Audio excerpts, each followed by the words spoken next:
मैं Rose Oraon, assistant professor, department of history, Ramgarh college Ramgarh, Vinoba Bhave university, BA semester 6 TSC 4, contemporary world, chapter 1, formation, objectives and organisation of UNO पर प्रश्न संयुक्त राष्ट्र संघ के प्रमुख अंगों का वर्णन करें पर जानकारी दे रही हूँ। प्रथम विश्व युद्ध की विभीषिका से पीड़ित मानव समाज को भविष्य में युद्धों से सुरक्षा प्रदान करने तथा अंतर्राष्ट्रीय शांति एवं सुरक्षा को बनाए रखने की दृष्टि से राष्ट्रसंघ की स्थापना की गई थी, परंतु राष्ट्रसंघ अपने उद्देश्य में असफल रहा और संपूर्ण विश्व को द्वितीय महायुद्ध का सामना करना पड़ा। इस युद्ध के विध्वंसकारी तांडव ने युद्ध के दौरान ही विश्व के अनेक राजनीतिज्ञों तथा विचारकों को मानव जाति की रक्षा के लिए अंतर्राष्ट्रीय शांति को सुरक्षित रखने वाले एक शक्तिशाली अंतर्राष्ट्रीय संगठन के निर्माण की आवश्यकता महसूस कराई। पर्याप्त वाद विवाद के उपरांत विश्व के राजनीतिज्ञ अपने विचार को साकार रूप दे सके और 24 अक्टूबर 1945 को संयुक्त राष्ट्र संघ की स्थापना हो गई। संयुक्त राष्ट्र संघ की स्थापना एक दिन के प्रयत्न का परिणाम नहीं है। विश्व युद्ध के दौरान ही इसके संगठन के प्रयास हेतु मित्र राष्ट्रों के मध्य वार्तालाप एवं विचारों का जो आदान प्रदान हुआ, संयुक्त राष्ट्र संघ उसी की उपज है। संयुक्त राष्ट्र संघ के निर्माण की पृष्ठभूमि में लंदन घोषणा से सैन फ्रांसिस्को सम्मेलन तक मित्र राष्ट्रों के विभिन्न चरणों में किए गए कोशिश ही इसके स्थापना का सफल प्रयास रहा। संयुक्त राष्ट्र संघ के अंतर्गत बहुत सी संस्थाएं हैं जो विश्व कल्याण के लिए दिन रात सचेष्ट रहती है, जिनमें 6 प्रमुख संस्थाएं हैं। पहला, महासभा। महासभा संयुक्त राष्ट्र संघ की प्रधान संस्था है। संघ के सभी सदस्यों को इसमें 5 प्रतिनिधि भेजने का अधिकार है। प्रत्येक राष्ट्र के प्रतिनिधि को एक ही वोट प्राप्त है। इस तरह संघ के सदस्यों का अधिकार समान है। प्रत्येक वर्ष सितंबर में असेंबली का वार्षिक अधिवेशन होता है, जिसमें बहुत से विवादास्पद विषयों पर वाद विवाद तथा निर्णय होता है। सदस्यों की इच्छा से असेंबली का विशेष अधिवेशन भी बुलाया जा सकता है।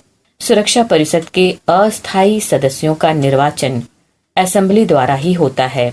इसके अतिरिक्त असेंबली के अधिवेशनों में विविध अंतर्राष्ट्रीय समस्याओं पर विचार होता है। असेंबली की बैठक में संयुक्त राष्ट्र संघ के बजट पर विचार होता है और इसके बाद वह स्वीकृत किया जाता है। असेंबली का अधिकार एक क्षेत्र में सीमित है। वह उन समस्याओं पर विचार नहीं कर सकती है जो सुरक्षा परिषद के विचाराधीन है। असेंबली का अपना एक अध्यक्ष होता है, जो असेंबली के सदस्यों द्वारा ही निर्वाचित किया जाता है। सुरक्षा परिषद के परामर्श से असेंबली को उन सदस्यों को निकालने का अधिकार है जिन्होंने चार्टर के सिद्धांत का खंडन किया है। साधारणतया प्रस्ताव की स्वीकृति बहुमत से की जाती है, लेकिन महत्वपूर्ण विषयों की स्वीकृति के लिए 2/3 वोटों की आवश्यकता पड़ती है। दूसरा, सुरक्षा परिषद। सुरक्षा परिषद संयुक्त राष्ट्र की एक शक्तिशाली संस्था है। इसकी सदस्य संख्या 15 है। इनमें 5 अस्थायी सदस्य हैं और 10 अस्थायी। अस्थायी सदस्यों के नाम हैं अमेरिका, ब्रिटेन, फ्रांस, रूस और चीन। इन 5 राष्ट्रों के प्रतिनिधि अस्थायी रूप से परिषद में रहते हैं। 10 अस्थायी सदस्यों को निर्वाचन के लिए असेंबली का 2/3 वोट पाना आवश्यक है। सुरक्षा परिषद की बैठक 2 सप्ताह में एक बार जरूर होती है। यह उन समस्याओं पर विचार करती है जिनमें अंतर्राष्ट्रीय शांति भंग होने की आशंका रहती है। अंतर्राष्ट्रीय झगड़ों के सुलझाव के लिए यह अपना प्रस्ताव पेश करती है और जब यह देखती है कि अमुक राष्ट्र लड़ने पर तुला है, तो सुरक्षा परिषद संयुक्त राष्ट्र संघ के सदस्यों को उस राष्ट्र के साथ राजनीतिक तथा आर्थिक संबंध तोड़ने की आज्ञा दे सकती है। अंतर्राष्ट्रीय सुरक्षा के लिए वह हर उपाय काम में ला सकती है। सदस्य राष्ट्रों की वायु, स्थल या जल सेना का प्रयोग कर सकती है। इस तरह वह अपनी अंतर्राष्ट्रीय सेना को खड़ी कर सकती है। संयुक्त राष्ट्र संघ की अपनी मिलिट्री स्टाफ कमेटी है, जिसके निरीक्षण में संघ की सेना युद्ध करती है। इस प्रकार सुरक्षा परिषद संयुक्त राष्ट्र संघ की एक शक्तिशाली संस्था है। तीसरा, आर्थिक और सामाजिक परिषद। आर्थिक और सामाजिक परिषद के सदस्यों की वर्तमान संख्या 54 है, जिनका चुनाव 3 वर्ष की अवधि के लिए होता है। ये जनरल असेंबली के 2/3 बहुमत द्वारा चुने जाते हैं। साधारणतया वर्ष में इस परिषद के 3 अधिवेशन होते हैं, लेकिन मौका पड़ने पर इसका विशेष अधिवेशन भी बुलाया जा सकता है। इस परिषद का उद्देश्य विभिन्न देशों के लोगों का जीवन स्तर ऊंचा करना, बेकारी को दूर करना, अंतर्राष्ट्रीय क्षेत्र में विभिन्न राज्यों की आर्थिक, सामाजिक, सांस्कृतिक तथा शिक्षा संबंधी पहलुओं पर विचार करना तथा जाति, धर्म, लिंग, भाषा के आधार पर भेदभाव किए बिना मनुष्य जाति के आधारभूत अधिकारों की सम्मानपूर्ण रक्षा करना है। परिषद अपनी रिपोर्ट जनरल असेंबली के सामने पेश करती है और उसे कार्य रूप में लाने के लिए सदस्य राष्ट्रों से अपील करती है।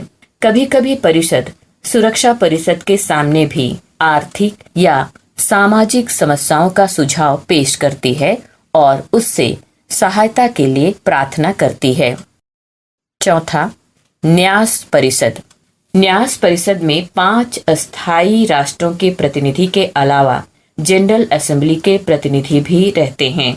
इन प्रतिनिधियों की संख्या निश्चित नहीं है। इस बात का ख्याल जरूर रखा जाता है कि उन राष्ट्रों के प्रतिनिधि इस समिति में जरूर रहें जिनके जिम्मे उपनिवेशों के शासन का भार है, और उन राष्ट्रों के प्रतिनिधि भी जरूर रहें जो इस दायित्व से मुक्त हैं।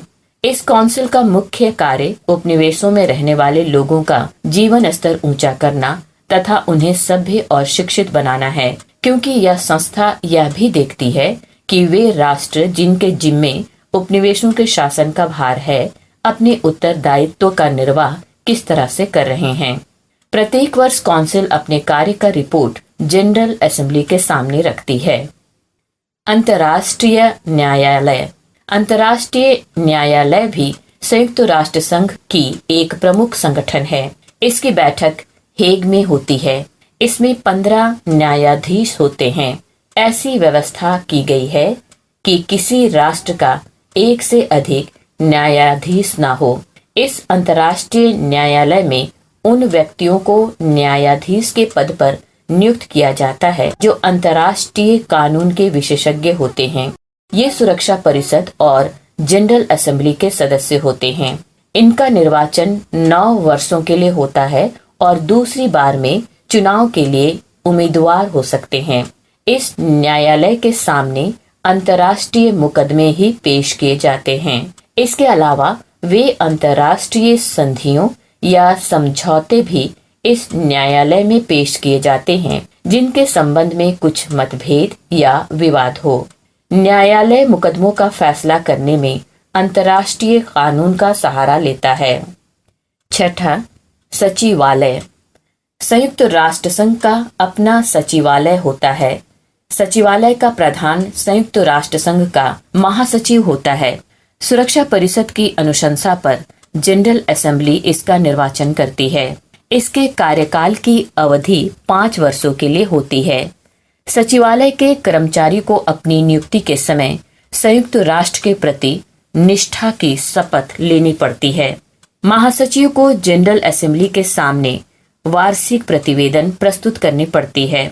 उसका यह भी दायित्व है कि वह सुरक्षा परिषद का ध्यान किसी भी ऐसे विषय की ओर आकर्षित करे जो उसकी सम्मति में अंतर्राष्ट्रीय शांति संकट उत्पन्न कर सकता है।